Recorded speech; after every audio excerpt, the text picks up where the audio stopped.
Let's delve deeper now into the political headlines shaping this week so far with today's Politics Monday duo. That's Tamara Keith of NPR and Jasmine Wright, White House correspondent for NOTUS. Amy Walter is away this evening. It's good to see you both. So, Tam, we spent all last week talking about how the latest primaries show President Trump's grip on the GOP. This latest development, where he is now tabling, at least for now, this $1.8 billion compensation fund for his supporters, it really shows the limits of his influence over congressional Republicans in many ways. Well, in some ways, his great victory in defeating Republicans who were not loyal enough now creates a larger, what at NPR we're calling YOLO caucus. You only lose once, and then you are a little bit more free to do whatever you want after that.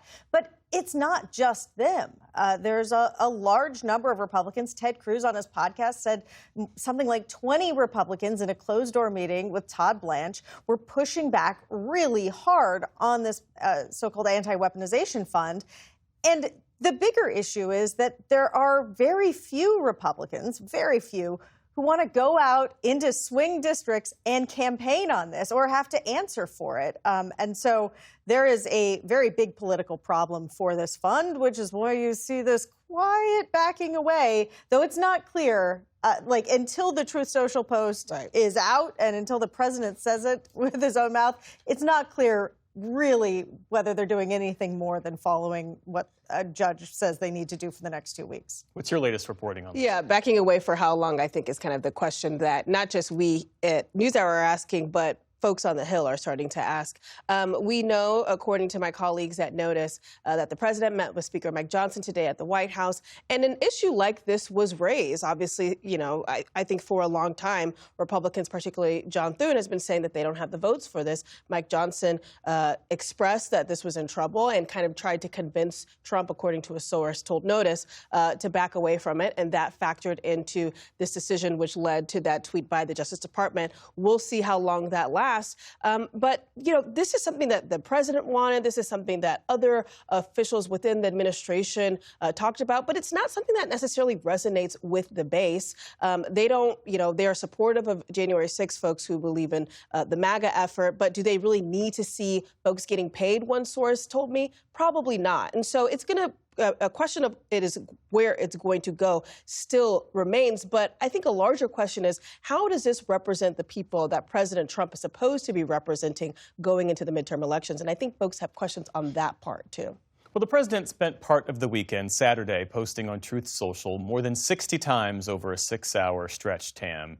A slew of AI images celebrating himself. He described himself at one point as being bigger than Elvis. And this had to do with the unceremonious collapse of this America 250 concert, where you saw artist after artist after artist drop out. The president is now proposing replacing all of it with a political rally. What's your read on what happened? Well, you're just describing an average weekend on President Trump's Truth Social feed, which is a lot of stuff. You know, what happened here is that Freedom 250 is actually a Trump-affiliated organization that was created to plan, among other things, the Great American State Fair on the National Mall, which was supposed to be like a World's Fair modeled after the Chicago World's Fair with a giant Ferris wheel and, you know, and some acts that you'd see at a state fair or maybe a county fair in the 90s. And then they announced these acts. It wasn't a big concert. It was just like acts scattered over this 2-week period. And all of a sudden, these people who were on the list of artists were both being mocked and being criticized for doing something too closely affiliated with President Trump. These artists came out and said, we didn't know this was a Trump thing.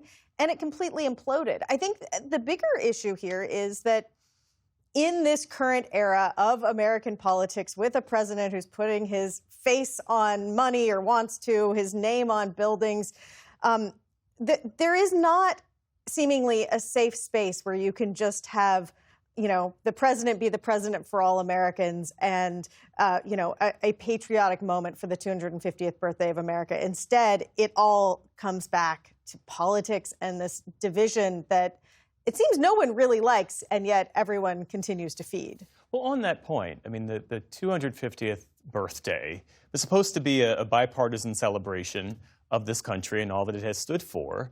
Are we at a point now where you can't really separate a national celebration from partisan politics in this Trump era?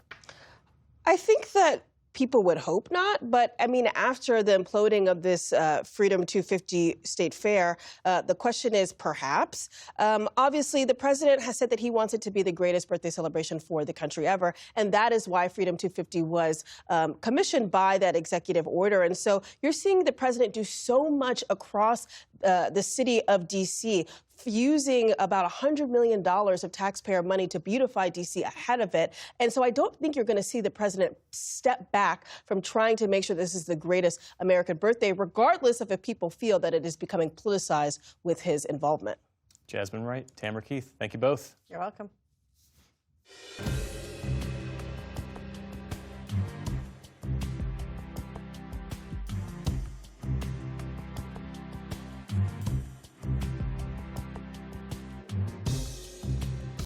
Support journalism you trust. Support PBS News.